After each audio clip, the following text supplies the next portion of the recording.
Good good afternoon to all of you. I hope I am audible and visible, बच्चों. Give me a yes or no on the chat box.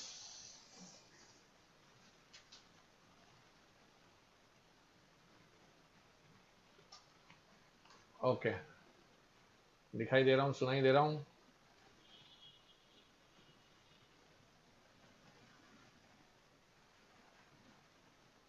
ठीक है, चलो. अभी किसी को exam time पे भी मस्ती लगी हुई है. वो अपना अपना नाम क्या लिखा है? लैला आने वाली है. आएगी आएगी लैला, चिंता मत करो.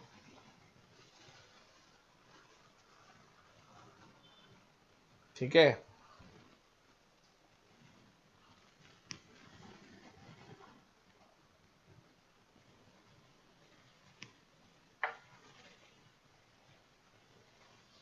हम्म.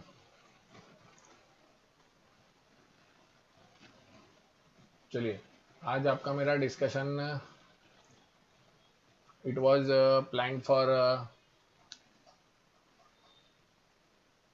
Public finance today, if I am not wrong. Am I correct?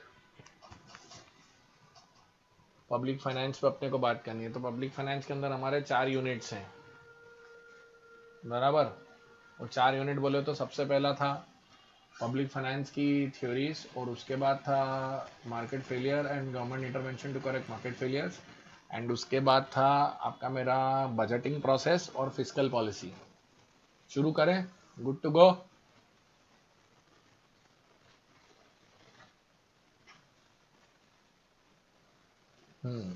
चलिए. तो पब्लिक फाइनेंस में पहली थ्योरी थी रिचर्ड मसग्रेव की, 3 ब्रांच टैक्सोनॉमी, जिसके अंदर 3 फंक्शन थे.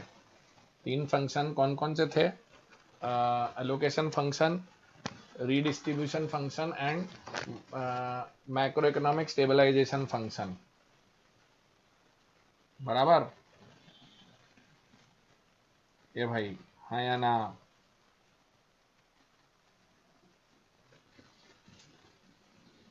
तो रिचर्ड मसग्रेव की 3 ब्रांच टैक्सोनॉमी के अंदर सबसे पहले था कि sir, allocation function, income and micro economic stabilization function.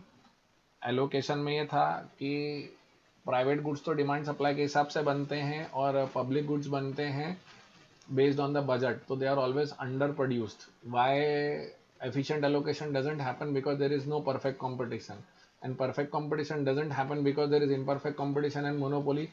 Market cannot produce collective goods, and there are problems related to externalities, and externalities lead to social cost or benefit or both. बताओ, externalities के कारण क्या होता है? Social cost होता है, benefit होता है, या बोथ होता है?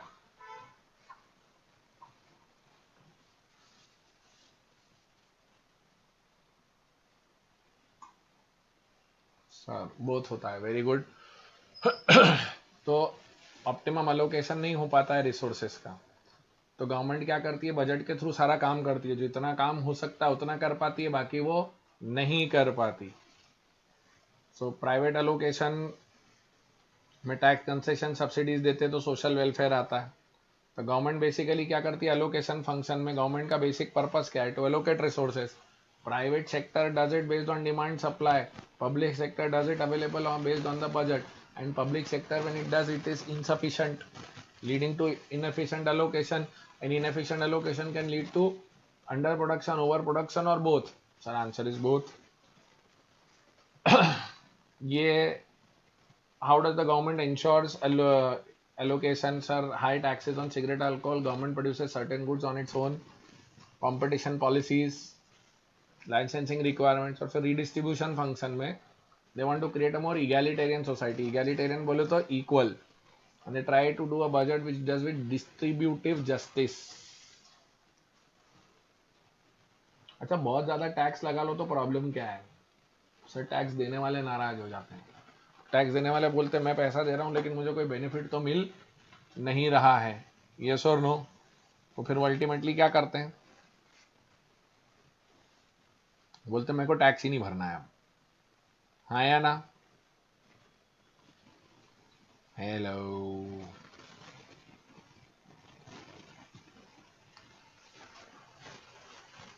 यस और नो?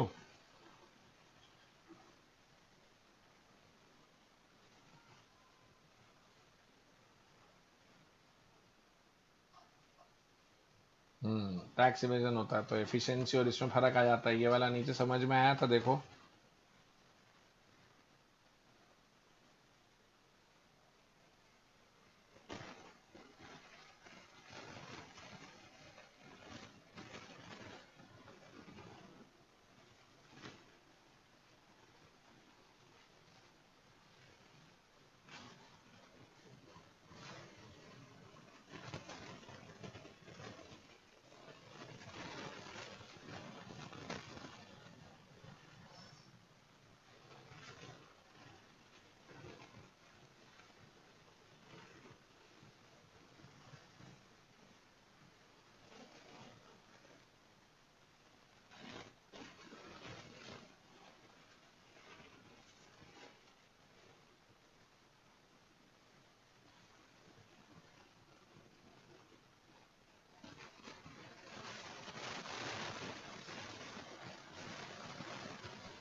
डन।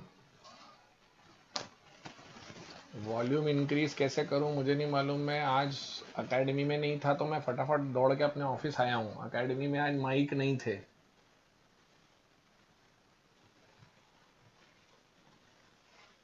आवाज बराबर नहीं आ रही है क्या बच्चों को?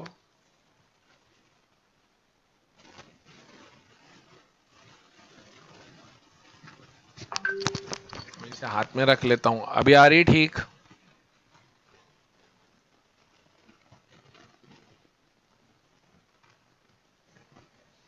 ठीक है, मैं हाथ में रख के बोल देता हूं, कोई दिक्कत नहीं है।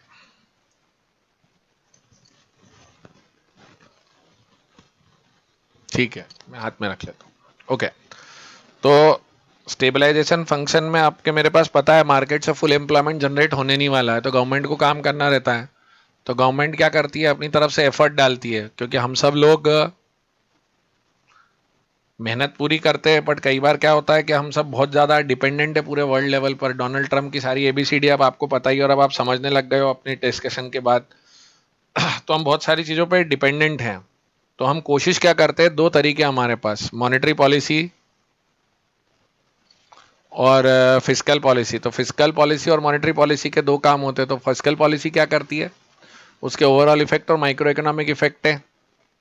तो फिस्कल पॉलिसी बेसिकली, अगर गवर्नमेंट एक्सपेंडिचर बढ़ाएगी तो इकोनॉमी में कैश बढ़ जाएगा, और अगर टैक्सेस लगाएगी तो इकोनॉमी से कैश कम हो जाएगा। ये हो गया ओवरऑल इफेक्ट। और स्पेसिफिक पॉलिसीज थी जो स्पेसिफिक सेक्टर सेक्शन को सपोर्ट करने के लिए काम आएंगी, हाँ या ना?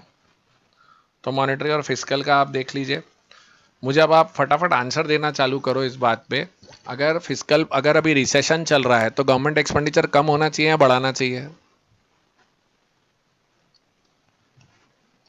और टैक्सेस बढ़ाने चाहिए या कम करने चाहिए? सर टैक्सेस कम करने चाहिए, वेरी गुड। और इंटरेस्ट रेट कौन चेंज कर सकता है, आरबीआई या फाइनेंस मिनिस्ट्री? तो ऐसे में अगर रिसेशन है तो आरबीआई को इंटरेस्ट रेट बढ़ाने चाहिए या कम करने चाहिए?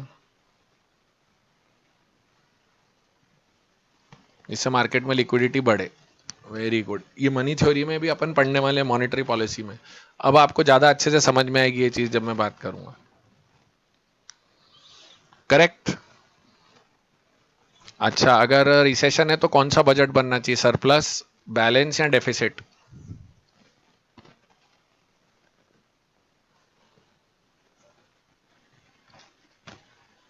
डेफिसिट बजट बनना चाहिए, मतलब चलो बेसिक फंडामेंटल तो सही चल रहे हैं तुम लोगों के।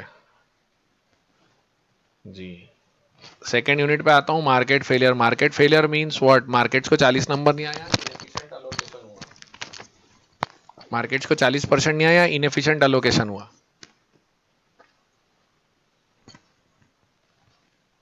और इनएफिशिएंट अलोकेशन के कारण क्या होगा, ओवर प्रोडक्शन, अंडर प्रोडक्शन या बोथ?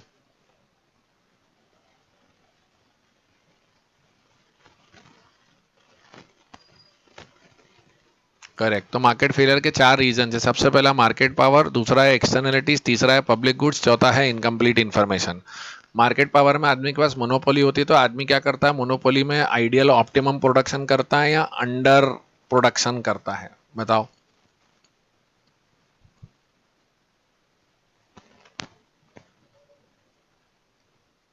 सर वो प्रॉफिट मैक्सिमाइजेशन से चलता है, M R equal to M C से। वो ये नहीं देखता कि आगे क्या होने वाला है, हाँ या ना।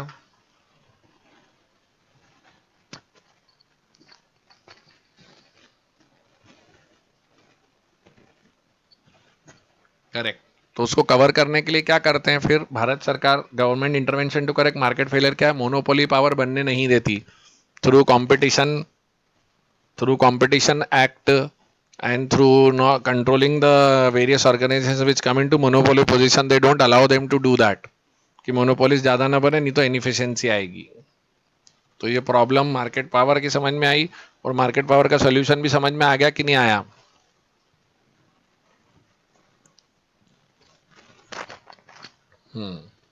फिर आई थी एक्सटर्नलिटीज। एक्सटर्नलिटीज आर, एक्सटर्नलिटी के और एक दो नाम बताओ। एक्सटर्नलिटीज के दो तीन नाम और हैं। एक है थर्ड पार्टी इफेक्ट, एक है साइड इफेक्ट, और एक है स्पिल ओवर इफेक्ट। याद आ रहा है कि नहीं।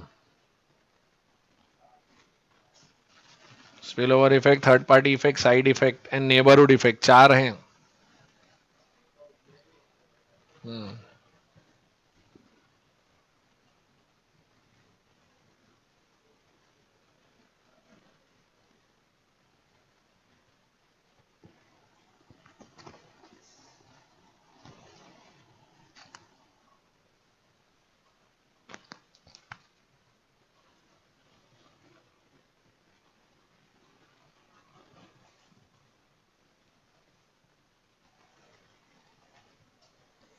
अब एक्सटर्नलिटीज होती है unidirectional and multi reciprocal. Unidirectional is one sided, somebody does something and you don't do something in return, and reciprocal में what you do some others also do, बराबर। अब यूनिडायरेक्शनल के अंदर अपन ने बात करी थी, नहीं, एक्सटर्नलिटीज के अंदर दो बात करी थी, positive negative, positive production positive consumption, and negative production negative consumption. याद आ रहा है sir. Positive production externality is when you give good training to your employees without having a fear that they will leave your organizations. That is positive production externalities. When you take a vaccination, you become healthy and you don't transfer the diseases to others. That is positive consumption externalities. Sir negative production externality मतलब आपके यहाँ से pollution हुआ, आपके यहाँ से धुआं निकला, वो नेगेटिव प्रोडक्शन एक्सटर्नलिटी हुई। नेगेटिव कंजम्पशन एक्सटर्नलिटी, मैं सिगरेट पी के आप लोगों के सामने धुआं उड़ा रहा हूँ। याद आया कि नहीं आया। So what this externality does, it imposes a cost or a benefit or any of them.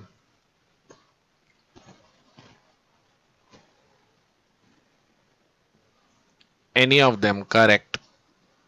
To whom? To people who are responsible or people who are not responsible for it.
Not responsible. अब मुझे आप एक बात बताओ, positive externality वाली चीजें कम होती हैं या ज्यादा होती हैं मार्केट में, मतलब एज ऑफ नाउ इकोनॉमी में कम है या ज्यादा है।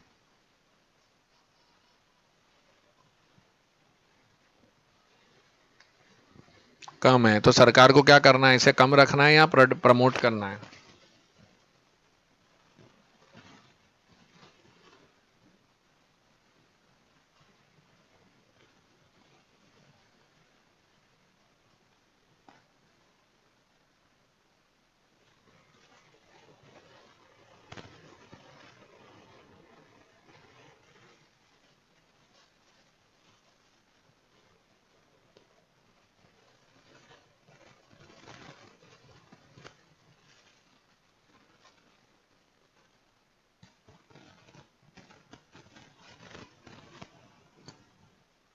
प्रमोट करना है। तो ये government intervention to correct market failure में अब याद बताओ मेरे को, पॉजिटिव एक्सटर्नलिटीज को प्रमोट करने के क्या क्या तरीके हैं मेरे पास। गवर्नमेंट खुद उनको फ्रीली प्रोवाइड कर दे। सेकेंडली क्या था, सब्सिडी दे और इंसेंटिव्स दे। याद आया?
Production and supply of subsidies. अब मुझे एक बात बताओ, नेगेटिव एक्सटर्नलिटीज क्या करेंगी? नेगेटिव एक्सटर्नलिटीज को मुझे प्रमोट करना है या रेस्ट्रिक्ट करना है? सर रेस्ट्रिक्ट करना है। So what are the options? Sir a complete ban, minimum quantity fix कर देना, and putting taxation. Complete ban means as per the near rules and regulation you can restrict many of the things. Second, you permit them, you issue them permits. वो permits वो लोग क्या करते हैं, जितना pollution हो सकता है उतना इशू करते हैं या उससे कम इशू करते हैं? उससे कम इशू करते हैं। So if you pollute more which you are not eligible for, so what do? You go and buy your, buy the eligibility to pollute from other persons who have done things in a better way. So what you have to pay? Sir, you have to pay some extra amount to that person which adds to your cost and which makes a disincentive, which creates a problem for you and increases the cost of your production. And the person who is doing some eco-friendly good production, sustainable production, gets some extra money out of it. Correct?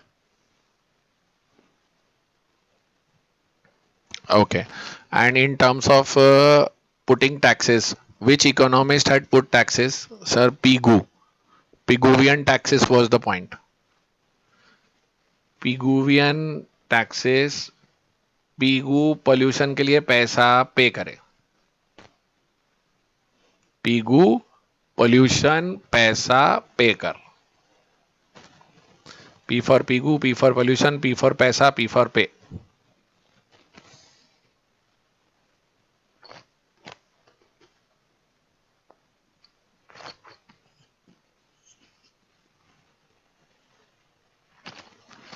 आया?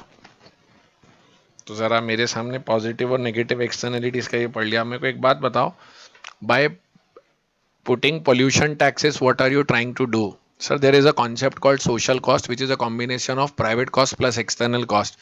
By creating pollution taxes, what you are trying to do is the external cost, which usually could not have been measured, you are trying to internalize that part of cost as a part of private cost. Yes or no?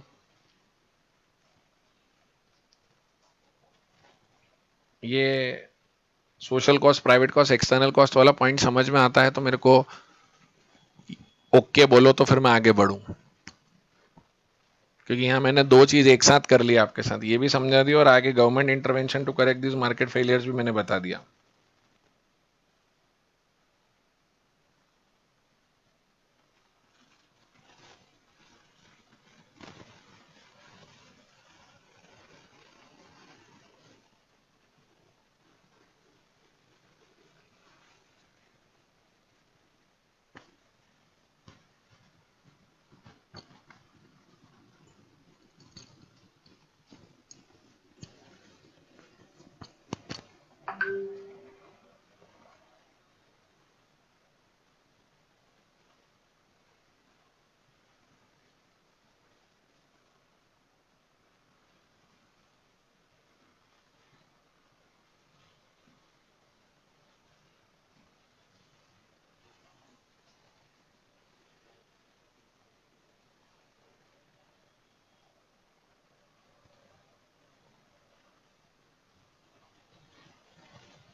हाँ बेटा, ये clear हो गया। तो government intervention to correct market failure हो गया। इसके बाद तीसरा क्या था sir? Public goods. Public goods के बारे में डेफिनेशन आप मुझे बताओ। Public goods are those goods, उनका एक और नाम बताओ। पब्लिक गुड्स का दूसरा नाम बताओ।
Collective consumption good and social goods, very good. So public goods are rival या non rival? Sir, they are, public goods are non rival, non excludable, non rejectable, vulnerable to externalities and have a free rider problem. याद आ गया? Non rival, non excludable, have a free rider problem, vulnerable to externalities. अच्छा, rejectable है या non rejectable है?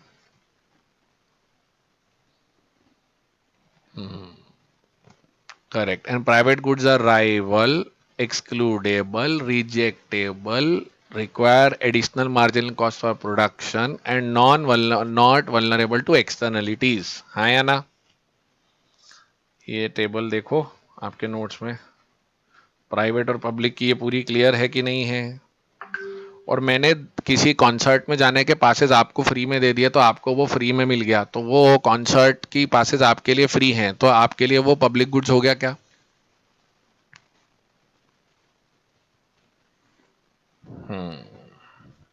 ये table एक minute notes खोल के मेरे सामने पढ़ लो ना। इस टेबल के किसी लाइन में कहीं कोई दिक्कत हो तो बताओ। अच्छा, डिमांड कर्व क्या दिखाता है कि अलग अलग प्राइस पे कितनी कितनी डिमांड होगी? अब इस केस में प्राइसेस डिसाइड हो पाएंगे क्या कलेक्टिव गुड्स के केस में, या डिमांड कर्व फॉर्मेशन ही नहीं होगा?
पब्लिक गुड्स शॉन अगर गवर्नमेंट प्रोवाइड करती है तो वो बिकॉज ऑफ मार्केट फेलियर है, क्योंकि वो उतने नहीं बन सकते जितनी डिमांड है। वो अपने बजट के हिसाब से गवर्नमेंट बनाती है उन चीज़ों को। ये वाली लाइन काम आती होगी आखिरी में, नॉन राइवल रस मेरे यूज़ करने से किसी और के लिए कम नहीं होगा, और नॉन एक्सक्लूडेबल मेरे किसी और को यूज़ करने से रोक नहीं सकता।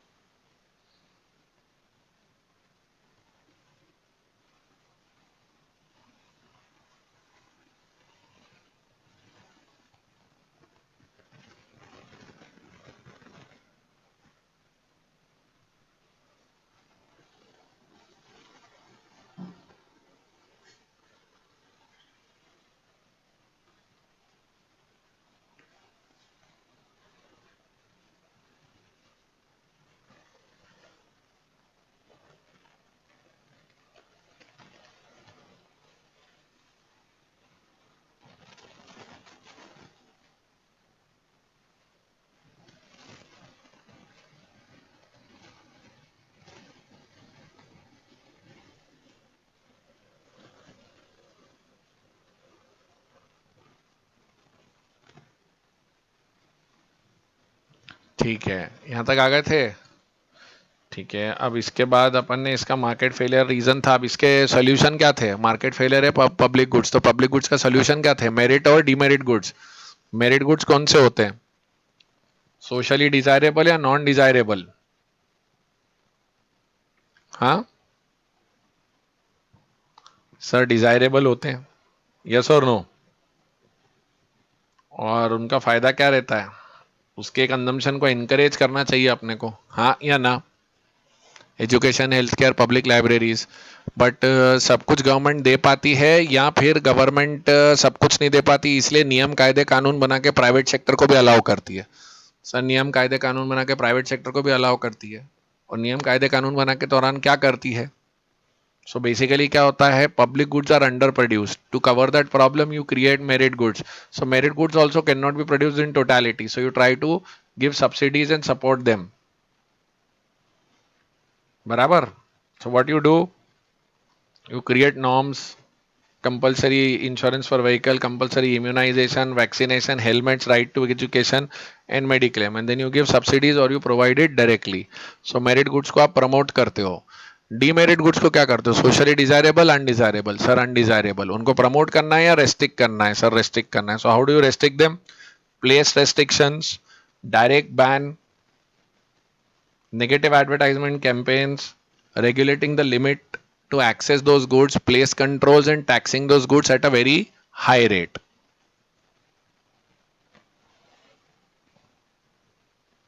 तो आपका मेरा तीसरा प्रॉब्लम क्या था?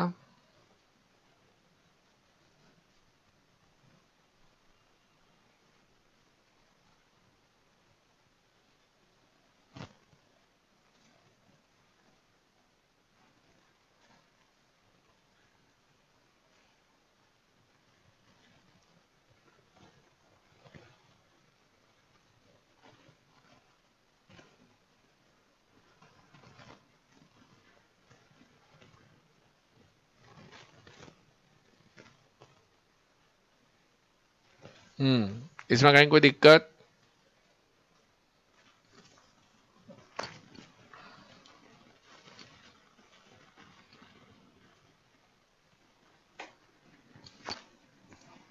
No, very good. तो अब सर हमने चौथी प्रॉब्लम क्या थी हमारी? तीन प्रॉब्लम हो गई। मार्केट पावर, तो मार्केट पावर को कंट्रोल करना था। उस तरफ था हमारे पास एक्सटर्नलिटीज, तो एक्सटर्नलिटीज को प्रमोट करना था और रोकना था। फिर इधर था पब्लिक गुड्स, तो उसका हमें मिला मेरिट और डीमेरिट गुड्स। अब चौथा क्या है? सर उधर था incomplete information. Incomplete information means perfect competition assumes that buyer and seller have all full information about each other and they don't hide any of the facts. But in real life what happens is the customer does not have proper and full information, which leads to lack of information on one side and leading to inefficient allocation. So buyer knows more about, sorry, the seller knows more than the buyer, and it leads to inefficiency in the market. हाँ या ना?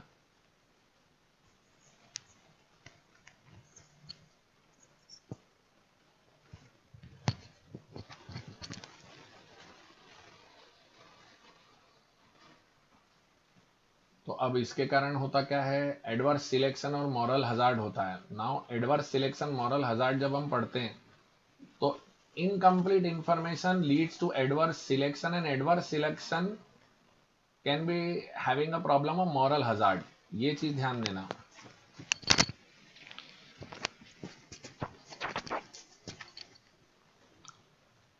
तो इसको देखो जरा, lemons problem वाली जो एक पॉइंट थी, नोट्स में जाके देखो।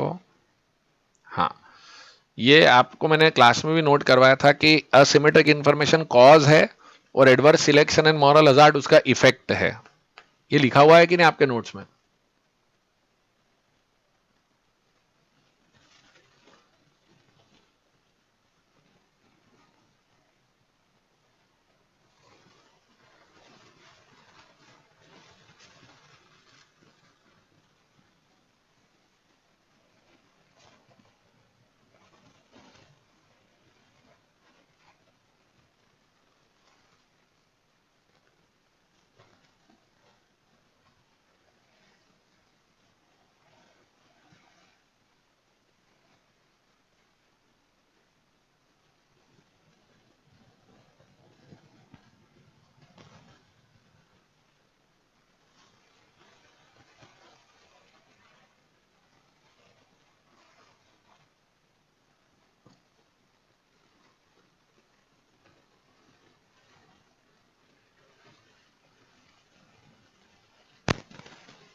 हाँ जी, ये नोटेड है। ठीक है, तो असिमेट्रिक इंफॉर्मेशन में प्रॉब्लम आती है वो लेमन्स प्रॉब्लम की, if you remember, when the good quality goods are driven out by low quality goods in the market.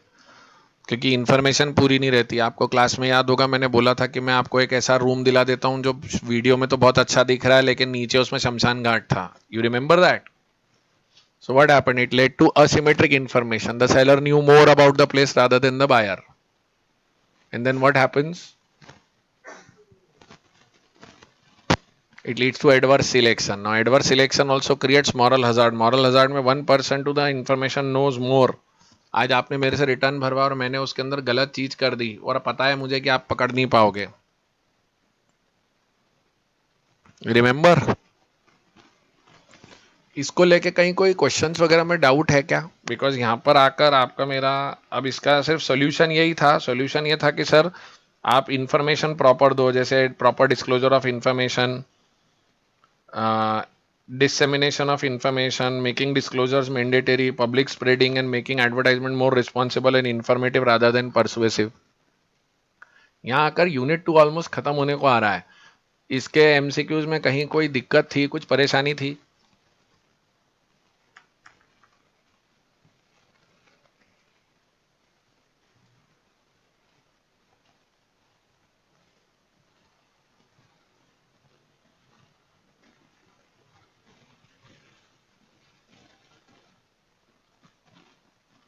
ये कैसी बात हुई शॉन रॉय? मतलब मेरे को है ना, एक तो ये बच्चा कौन है मुझे नहीं समझ में आता, शॉन रॉय मार्टी से मुझे सिर्फ रिविजन्स में दिख रहा है। अब ये क्वेश्चन कैसा पूछ रहा है? Lemon problem, moral hazard and asymmetric information कब यूज करना है? बेटा जब उससे रिलेटेड क्वेश्चन आए तब यूज करना है।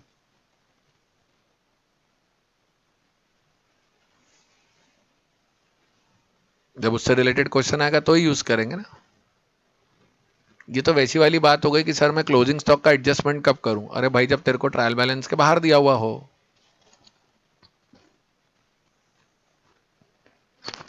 क्वेश्चन कैसा मतलब शॉन, मतलब दिस इज समथिंग, एग्जाम के 7 दिन पहले ये कैसा क्वेश्चन है कि क्वेश्चन में अंडरस्टैंड कैसे होगा? कौन सी बैच के स्टूडेंट हो तुम? Alpha, beta, gamma? ऑनलाइन हो ऑफलाइन हो?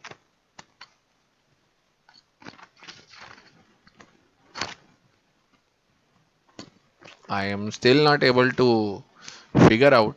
अब वो क्वेश्चन अगर आपने ट्राई करके देखा होगा तो आपको समझ में आएगा मैं किसके बारे में बात कर रहा हूँ। एमसीक्यूज करे होंगे आप लोगों के, जितने एमसीक्यूज मैंने एनेबल करे उस दिन, आप अगर उनको ट्राई करोगे तो उसमें क्लियरली दिखेंगे सारे के सारे, एक एक छोटे छोटे पॉइंट पे एमसीक्यू बनाया हुआ है मेरा।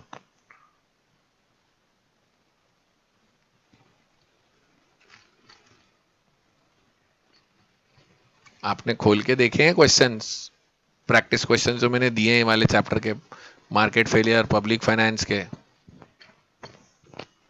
उन क्वेश्चंस में ऐसे छोटे छोटे अपने सिचुएशंस हैं कि नहीं है प्रैक्टिस करने के लिए? बताओ मुझे।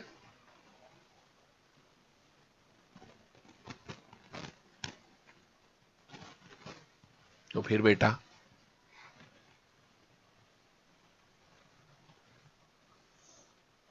अब आते थर्ड, चैप्टर 7 यूनिट थर्ड पे अपन।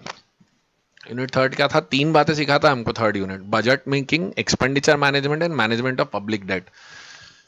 बजट जब बनता तो बजट वर्ड है क्या कॉन्स्टिट्यूशन में या नहीं है? सर कॉन्स्टिट्यूशन में बजट वर्ड नहीं है, याद रखना। 3 प्रकार के फंड्स होते हैं। सबसे पहला, सबसे बड़ा रिसिप्ट अकाउंट कौन सा है गवर्नमेंट का? नाम बताओ।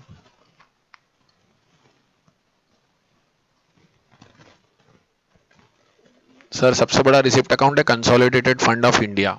उसके बाद आता है contingency fund. Contingency consolidated fund में से खर्चा करने के लिए संसद की परमिशन लगती है। कंटिजेंसी फंड प्रेसिडेंट के कंट्रोल में रहता है। जब संसद एक्शन में नहीं रहती है तब अगर कोई खर्चा करना है तो वो खर्चा कर देगा। यस और नो?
हाँ जी। तो 3 फंड्स होते हैं उसमें। पब्लिक अकाउंट में क्या होता है, अपना पैसा है या पब्लिक का पैसा है पब्लिक अकाउंट में, और वो संसद की परमिशन के बगैर खर्च होता है या परमिशन लेना पड़ेगी?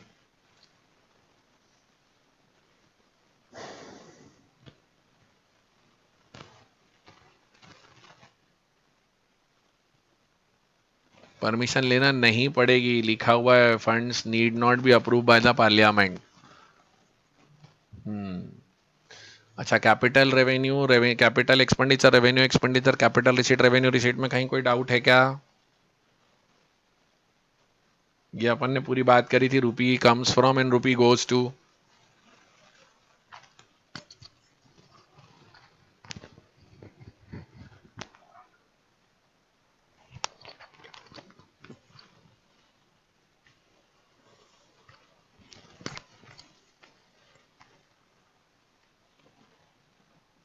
ओके, तो अब इसके अंदर सीधे मैं डेफिसिट पे जा सकता हूं। 3 प्रकार के डेफिसिट होते हैं, बजट डेफिसिट, और बजट डेफिसिट के अंदर सॉरी बजट होता है, बजट के अंदर डेफिसिट 3 प्रकार के होते हैं। सॉरी, बजट 3 प्रकार के होते हैं, sorry sorry my mistake. Budget 3 प्रकार के होते हैं, बैलेंस बजट, डेफिसिट बजट और सरप्लस बजट, बराबर। अब उसके अंदर जो डेफिसिट है उसके अंदर 2-3 बाइफरकेशंस थे आपके मेरे, बजट डेफिसिट, रेवेन्यू डेफिसिट और फिस्कल डेफिसिट। इस पे प्रैक्टिकल्स आए होंगे तुम लोगों को, देखे क्या तुम लोगों ने?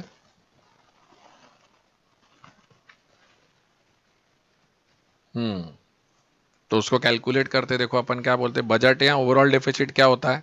Budgeted expenditure minus budgeted revenue is budget deficit. Revenue deficit means revenue expenditure minus revenue receipt, और कैपिटल एक्सपेंडिचर और कैपिटल रिसीट कर लूँ तो क्या बन जाएगा, बजट डेफिसिट आ जाएगा। यस और नो? अब फिस्कल डेफिसिट क्या होता है? फिस्कल डेफिसिट होता है sir total receipts excluding borrowing. Yes और नो? और जहां तक मुझे मालूम है स्टडी मटेरियल में पीछे जो है वो एक क्वेश्चन इसी का है, उसमें इसको उन्होंने गलत दिया हुआ है आंसर, पर जबकि आंसर यही है उसका। ऐसा कुछ याद आ रहा है?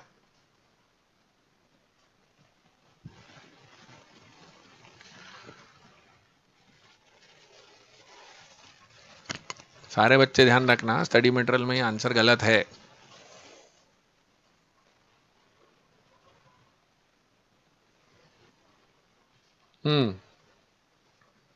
Sir the excess of total expenditure over total receipts excluding borrowing during a given fiscal year is called fiscal deficit। हाँ या ना?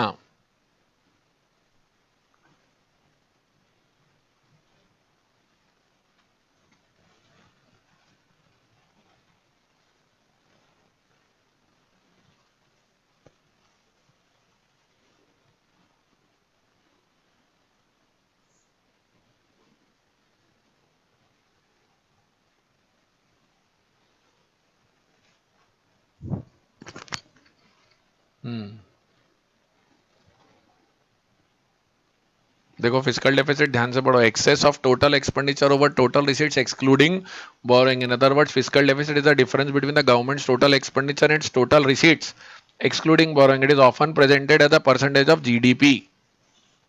और non debt creating capital receipt मतलब लोन रिकवर कर लिया, और अगर आपने डिसइन्वेस्टमेंट किया है, डिसइन्वेस्टमेंट मतलब घर के जेवर बर्तन बेचते हैं जब अपन, तो पैसे मिलते हैं। तो नीचे फिजिकल डेफिसिट के 2-3 कैलकुलेशंस है, देखो समझ में आते हैं आपको?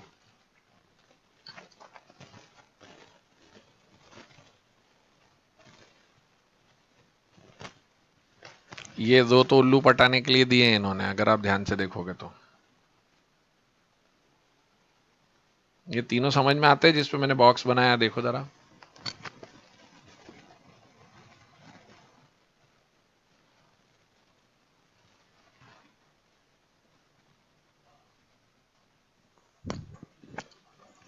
अच्छा, इस साल का एक्चुअल देश चलाने का जो मेरा घाटा है मैं उसको क्या बोलूंगा? बोरिंग वोरिंग सब हटा उठो के एक्चुअल में जो मैं देश चला रहा हूं, उस देश को चलाने के लिए जो मेरे को घाटा हो रहा है मैं उसको क्या बोलूंगा?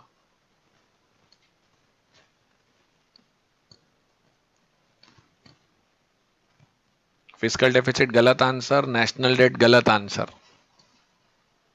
उसका आंसर है प्राइमरी डेफिसिट, नीचे लिखा हुआ है, ध्यान से पढ़ के देखो। मैं यही चेक करना चाह रहा था आप लोगों से, और मैंने क्लास में इसको बहुत डीपली डिस्कस किया था। तुम लेक्चर चालू करके देख लेना, फिर से बोल रहा हूं, ध्यान से देख लो। Sir, primary deficit is defined as the fiscal deficit of current year minus interest payments on previous borrowings.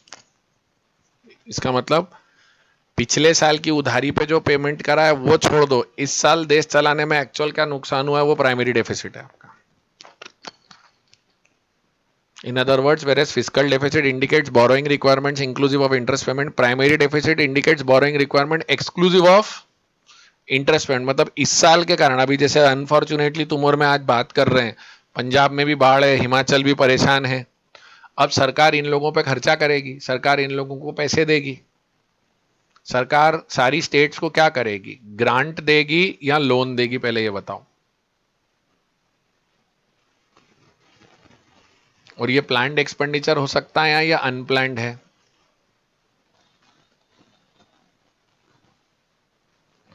Unplanned है। तो ये तुम्हारे बजट में था क्या? सर, बजट में नहीं था। ये कौन से नेचर का खर्चा होगा, रेवेन्यू या कैपिटल?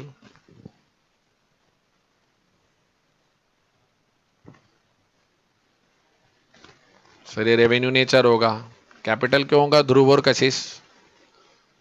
क्या इससे कोई नई चीजें, अर्निंग कैपेसिटी क्रिएट होगी, या सिर्फ कपड़े लत्ते खाना पीना ये सब होगा? सर, रेवेन्यू नेचर है वो।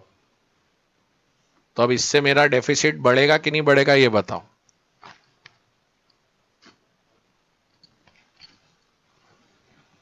बढ़ेगा। कौन सा, फिस्कल डेफिसिट या पहले प्राइमरी डेफिसिट बढ़ेगा इस कारण से? सर, प्राइमरी बढ़ेगा, और जितना बड़ा घाटा होगा उतनी ज्यादा मुझे बोरोइंग करनी पड़ेगी। तो प्राइमरी डेफिसिट जितना बड़ा आएगा, आपका फिजिकल डेफिसिट और उतना बढ़ता जाएगा।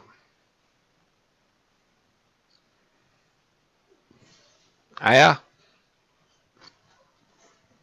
ये मेरी तरफ से इंपॉर्टेंट मार्क्ड है, इसको ध्यान देना सारा, डेफिसिट वाली चीजों को। इसके प्रैक्टिकल में वो उलझा सकते हैं आपको। करेक्ट, ध्यान देना इस पे। अच्छा, बजट कब बनने लग गया? सर, 1 फरवरी को बनने लग गया। रेलवे बजट अलग है? नहीं, अब मर्ज हो गया है।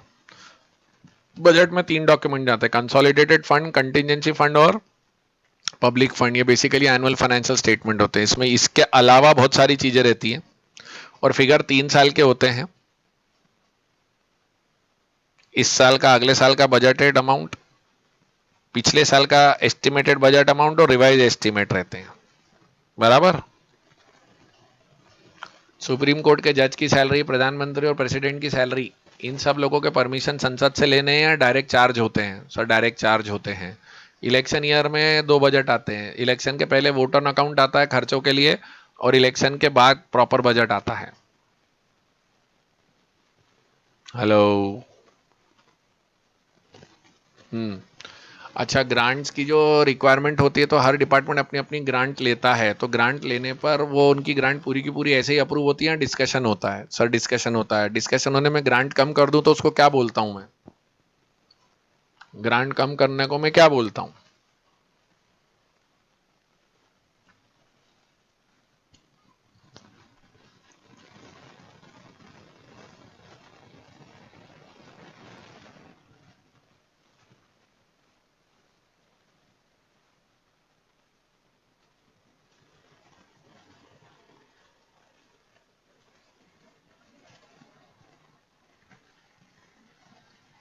कट मोशंस होते, और सारे डिपार्टमेंट की सारी बातें सुन नहीं पाते, तो सबकी डिमांड्स को एक साथ रख के जब फाइनली डिसीजन ले लेते, तो वो क्या कहलाता है?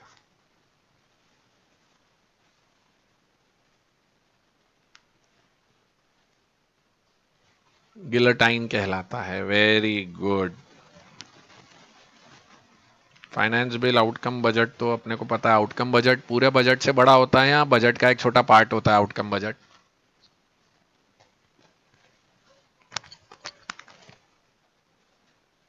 पार्ट होता है। किसी एक पर्पस के लिए पैसा दिया, उस पर्पस की आप कंसिस्टेंसी देखते हो कि क्या होने वाला है इससे रिलेटेड।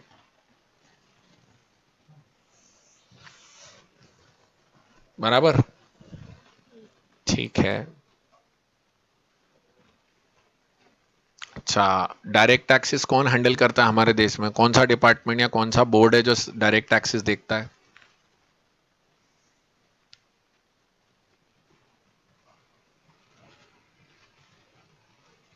सीबीडीटी। और इनडायरेक्ट टैक्सेस के लिए कौन सा है?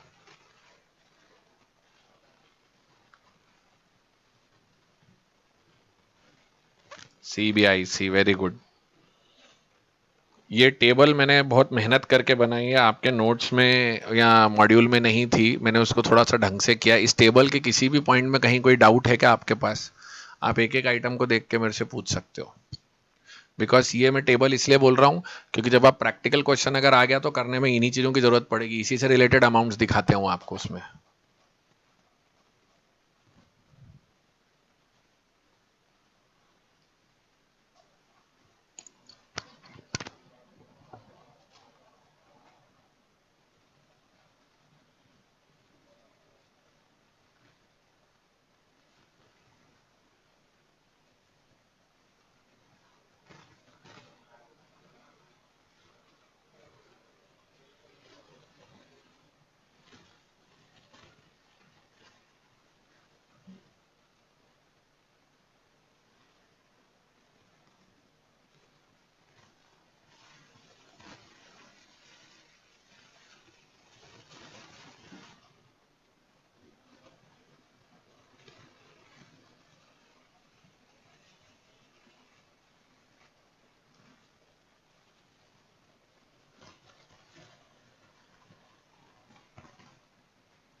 आप शांति से बैठे हैं, इसका मतलब आपको इसमें कहीं कोई डाउट नहीं है। अब आप नीचे देखो खर्चे कहां कहां से होते हैं, उसमें सेंटर का एक्सपेंडिचर और सेंट्रली स्पॉन्सर्ड स्कीम्स के खर्चे होते हैं। और पब्लिक एक्सपेंडिचर मैनेजमेंट अपने आप में एक काम होता है। तो पब्लिक एक्सपेंडिचर मैनेजमेंट बोलता है वो प्रोसेस है जो गवर्नमेंट को फिजिकली रिस्पॉन्सिबल बनाता है कि कहां पे खर्चा होए और किस तरह से खर्चा हो और मिनिमम खर्चा हो। तो department of expenditure is responsible for overseeing the public financial management. ये एक छोटा सा एमसीक्यू बना हुआ बैठा हुआ है। फिर आता है पब्लिक डेट मैनेजमेंट। सर ये पब्लिक डेट मैनेजमेंट क्या होता है? हम लोग दो प्रकार से डेट लेते हैं, इंटरनल डेट और एक्सटर्नल डेट। दोनों को मिलाकर बनता है पब्लिक डेट जो गवर्नमेंट ने उठाया हुआ है। इंटरनल डेट के अंदर दो प्रकार की बोरोइंग होती है। एक तो ये डाकघर बचत जमा योजना और पोस्ट ऑफिस में होता है। क्या ये ट्रेडिंग, क्या ये आरबीआई के कंट्रोल में होता है या गवर्नमेंट के? जल्दी बताओ। Small saving scheme.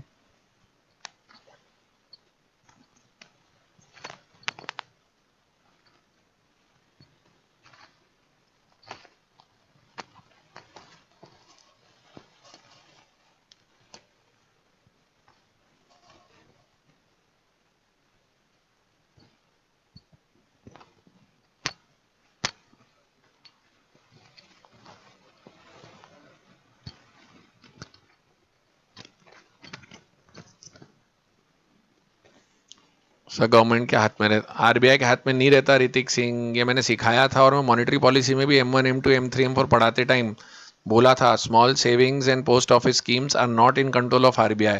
इसलिए वो NM1 NM2 NM3 में आया और वहां से हटा दिया गया, फिर वो L1 L2 L3 में लिया गया। क्या करते हो मेरे भाई? तो पब्लिक डेट के अंदर इंटरनल और एक्सटर्नल दोनों होंगे। और डेट का बेसिक पर्पस क्या रहता है कि sir to borrow the maximum required money at the lowest possible cost. Yes और नो? अच्छा, क्या होता है अगर आपका कोई सेविंग और आपका कोई डिपॉजिट मैच्योर होता है तो गवर्नमेंट खर्चा बंद कर देती है और रोल ओवर करके नया इशू कर देती है बॉन्ड।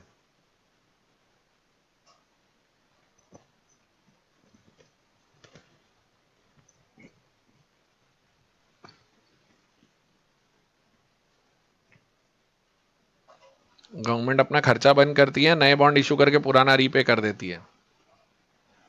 सर नया इशू कर देती है। बराबर। और डोमेस्टिक डेट की जिम्मेदारी किसकी? इंटरनल डेट की सर आरबीआई की। और इंटरनेशनल डेट की किसकी, एक्सटर्नल डेट की मिनिस्ट्री ऑफ फाइनेंस की, और स्मॉल सेविंग्स किसकी, फिर से आरबीआई की। देखो जरा ध्यान से, ये जरा ध्यान से देखना। और रिजर्व बैंक ऑफ इंडिया तीन प्रकार के डोमेस्टिक डेट लेती है। एक तो ट्रेजरी बिल्स लेती है शॉर्ट टर्म के लिए, डेटेड सिक्योरिटीज लॉन्ग टर्म के लिए, और स्टेट गवर्नमेंट्स को जो बेनिफिट देते हैं वो होता है WMA, ways and means advances. अब मुझे आप याद दिलाओ, ये WMA ways and means advances उधर भी मैंने पढ़ाए थे कि नहीं पढ़ाए थे आपको मॉनेटरी पॉलिसी में, जिसके कारण स्टेरलाइजेशन इफेक्ट आता है। याद आ रहा है? नहीं, स्टेरलाइजेशन इफेक्ट नहीं आता, वेज एंड मीन्स एडवांसेस अलग चीज है। और उसके अलावा स्टेरलाइजेशन इफेक्ट तो फॉरेन कैपिटल इनफ्लो के कारण आता है।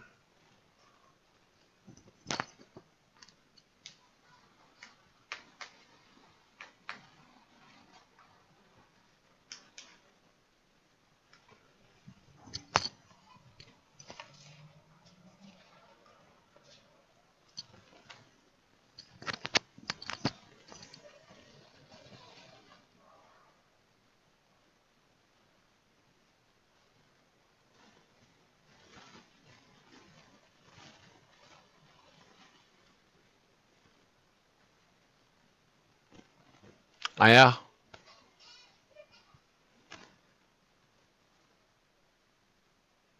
और हमारे डेट को अभी मार्केटेबल सिक्योरिटीज में कन्वर्ट करने के लिए, जो गवर्नमेंट के ट्रेजरी बॉन्ड्स वगैरह उनको मार्केटेबल सिक्योरिटी में कन्वर्ट करने के लिए कौन सी वेबसाइट चालू हुई है बताओ?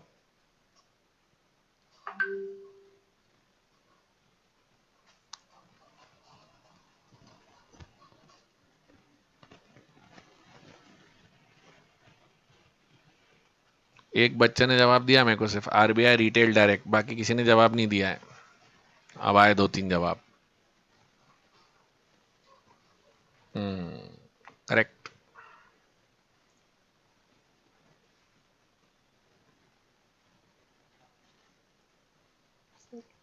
अच्छा, हम लोग जितना चाहे घाटा कर सकते हैं या घाटा करने की लिमिट फिक्स है और उसके लिए कानून बना हुआ है? बताओ।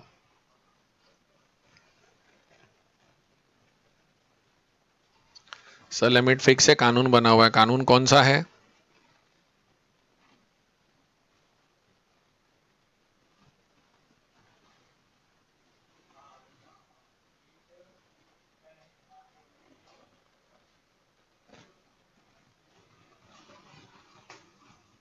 सर लिमिट फिक्स है, कौन सा कानून बनाया हुआ है उसके लिए बताओ? FRBM। FRBM बोले तो physical responsibility and budget management act. याद आया? Very good.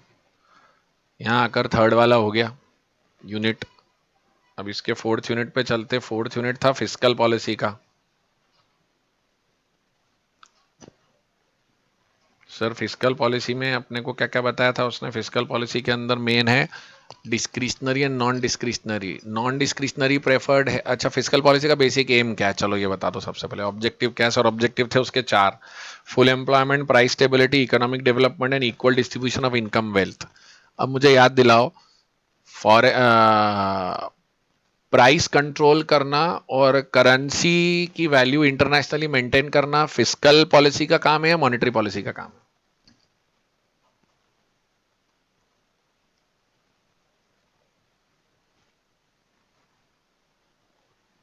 सर वो मॉनेटरी पॉलिसी का काम है। Very good. डिस्क्रिशनरी में अपने मन से होगा या नॉन डिस्क्रिशनरी में अपने मन से होगा बताओ?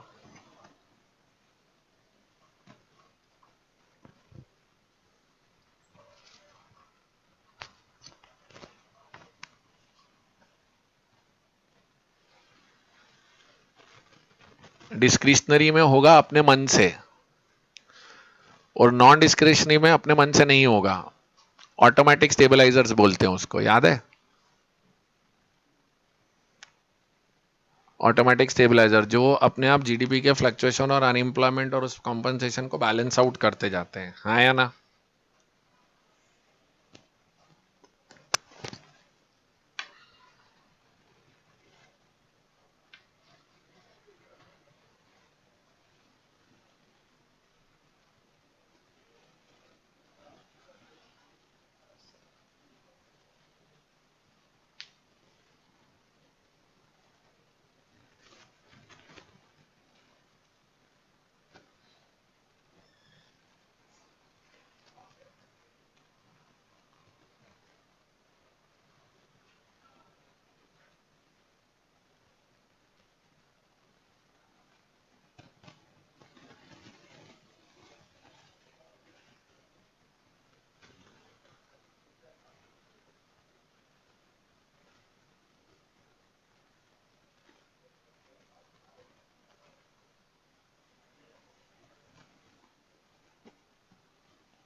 बराबर। अब पूरा अंडरस्टैंडिंग करने के लिए मुझे अब आप एक बात बताओ, तो मैं, अच्छा हाँ, तो डिस्क्रिशनरी नॉन डिस्क्रिशनरी सर, इसके बाद आपके मेरे सामने थे इंस्ट्रूमेंट्स ऑफ फिस्कल पॉलिसी। अब इंस्ट्रूमेंट्स ऑफ फिस्कल पॉलिसी में चार थे, government expenditure, taxes, public debt और बजट, बराबर।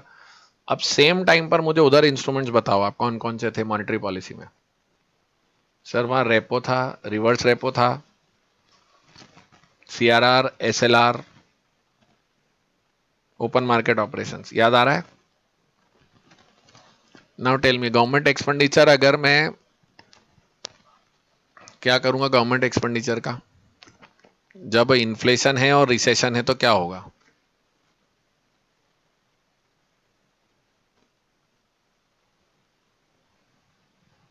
गवर्नमेंट एक्सपेंडिचर क्या करूं, रिसेशन है तो बढ़ा दूं, टैक्सेस कम कर दूं, पब्लिक डेट कम कर दूं और बजट बनाऊंगा डेफिसिट का। और जब रिकवरी और अगर रिसेशन के बजाय इन्फ्लेशन हो तो गवर्नमेंट एक्सपेंडिचर कम कर दो, टैक्सेस बढ़ा दो, पब्लिक डेट ज्यादा ले लो और डेफिसिट लेस कर दो। अच्छा, अगर मेरे देश में मंदी चल रही है तो मेरी कौन सी पॉलिसी आना चाहिए, एक्सपांशनरी या कॉन्ट्रैक्शनरी।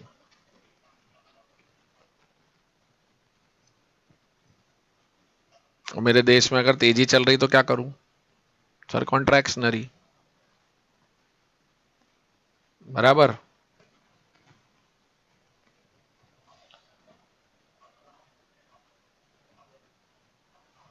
यही सारे टेबल्स मैंने बना के रखे थे आप लोगों के लिए इसके अंदर समझाने के लिए। तो नाउ हाँ, इसमें दो नए वर्ड थे जो मैंने आप लोगों के स्टडी मटेरियल में नहीं है पर आपको जबरदस्ती पकड़ पकड़ के पढ़ाए हैं। वो है पंप प्राइमिंग और कॉम्पनसेटरी स्पेंडिंग। आपको याद है pump priming? Pump priming means giving the basic start to the economy assuming that economy will pick up on its own, correct. When pump priming doesn't work, then the government has to take over everything and it will lead to compensatory spending.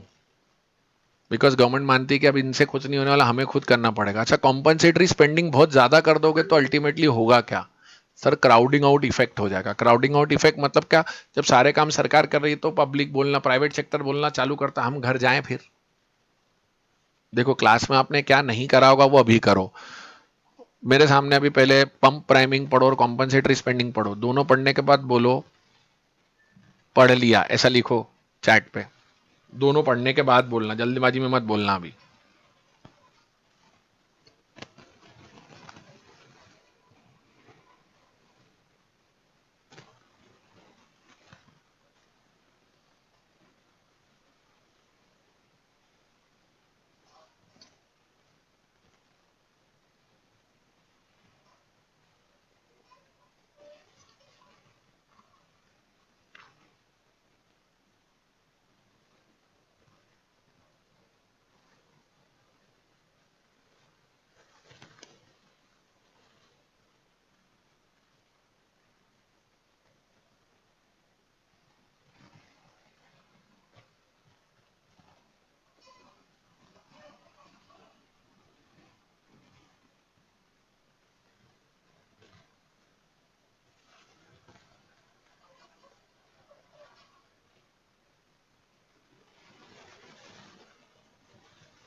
पढ़ लिया। अब एक बात बताओ, government का compensatory spending में खर्चा बहुत बढ़ जाएगा। अब आप यहीं से मैं आगे लेके चलता हूं, आप देखना क्राउडिंग आउट इफेक्ट पढ़ो। आप क्राउडिंग आउट इफेक्ट पढ़ोगे तो आपको समझ में आ जाएगा। सबसे आखिरी में था आप लोगों के उसमें डिस्कशन में क्राउडिंग आउट इफेक्ट। चलो नीचे जरा,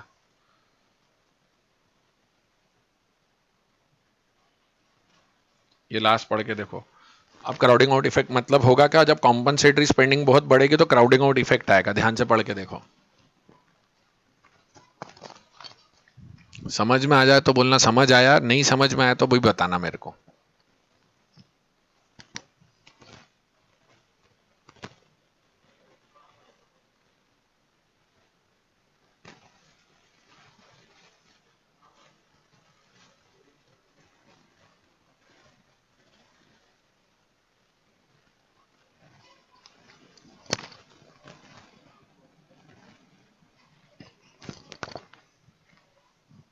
देखो अभिनेश, ध्यान से समझो, कॉम्पनसेटरी स्पेंडिंग पहले दिन से करेंगे या मजबूरी में करना पड़ती है?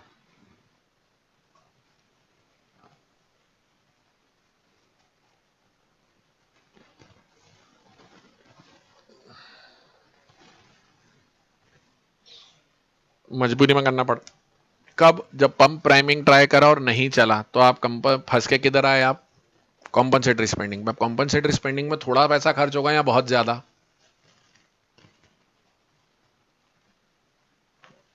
अब जब बहुत ज्यादा पैसा खर्च होगा तो क्या होगा? मार्केट में आप ही का पैसा आ जाएगा पूरा।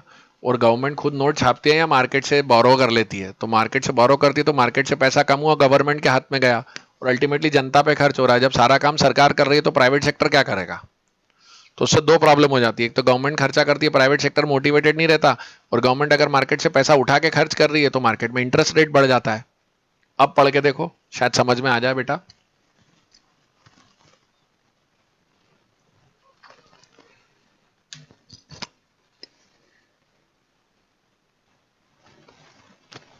अब ये कनेक्शन आप लोगों को उस समय क्लास में जब पढ़ रहे थे ना तो नहीं समझता है, क्योंकि उस समय आप बोलते हो बस कैसे भी कोर्स करो कोर्स करो कोर्स करो। ये अब उसको अंडरस्टैंडिंग हो रही है हमारी, तो आपको रटना नहीं पड़ेगा।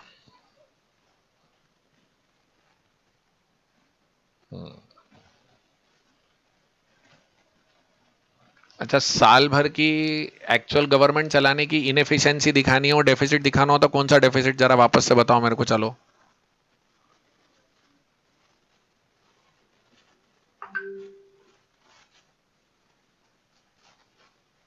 Primary deficit, very good. Primary deficit में अपन अपने बोरोइंग और इंटरेस्ट पेमेंट्स जोड़ लो तो क्या हो जाएगा?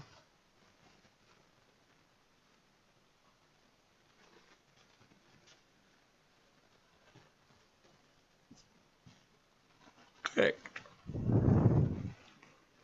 ठीक है, वेरी गुड वेरी गुड। अच्छा, हर जो डिसीजन अपन लेते हैं फटाफट इंप्लीमेंट हो जाता है, कई बार टाइम लगता है सर, टाइम लगता है, तो उसमें बोलते हैं लैग, है या ना? लैग के अंदर बहुत सारे रीजंस होते हैं लैग के। ये रहे लैग आपके: recognition lag, decision lag, implementation lag, और इम्पैक्ट लैग। आया या नहीं आया?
आ गया?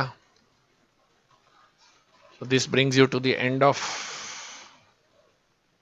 public finance. I hope I gave you some utility. कुछ तो फायदा मिला, 4 यूनिट रिवाइज कर लिए 1 घंटे में।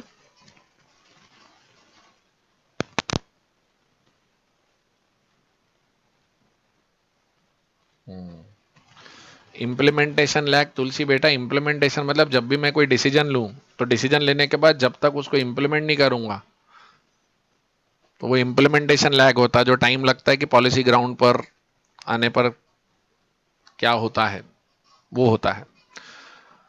अब आप इसके एमसीक्यूज अगर एनेबल किए हुए थे, प्रैक्टिस टेस्ट नहीं किए हुए थे, तो जेन्युइनली कर लो, ये काफी अच्छा हो जाएगा। अनिकेत, एसएलआर अपन gold plus unencumbered securities plus cash सब मिलाकर रखते हैं बेटा।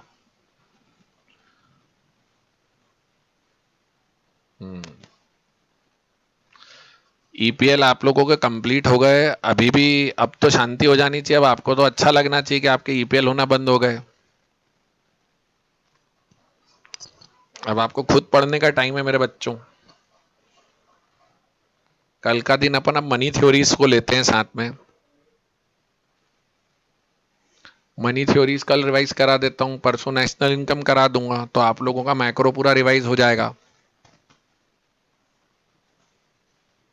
कल वापस 12:30 बजे मिलते हैं अपन लोग। 12:30 बजे से लेके यही 1:30-2 बजे तक अपन बढ़िया काम कर लेंगे।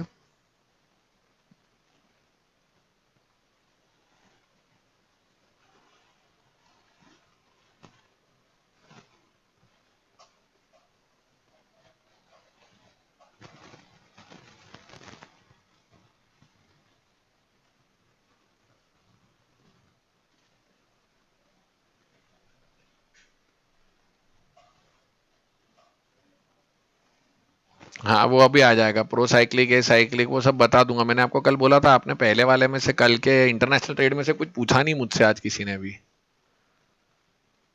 आज एक बार पब्लिक फाइनेंस करके देख लेना, उसमें कहीं कोई डाउट जाते तो कल के पूछना। ये मैक्रो ही चल रहा है अभिनेश पटेल साहब। Good morning. ये भाई को पता ही नहीं है माइक्रो है या मैक्रो है।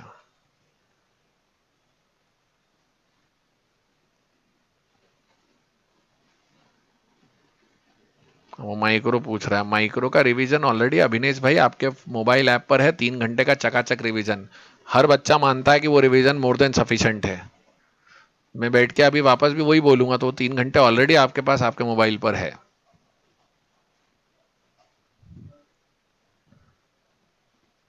हाँ वो एकदम मस्त है, वो 3 घंटे में पूरा रिवाइज कर लो। आपको मैक्रो की रिक्वायरमेंट थी बच्चों की, इसलिए मैं करा रहा हूँ, तो आप कर लो।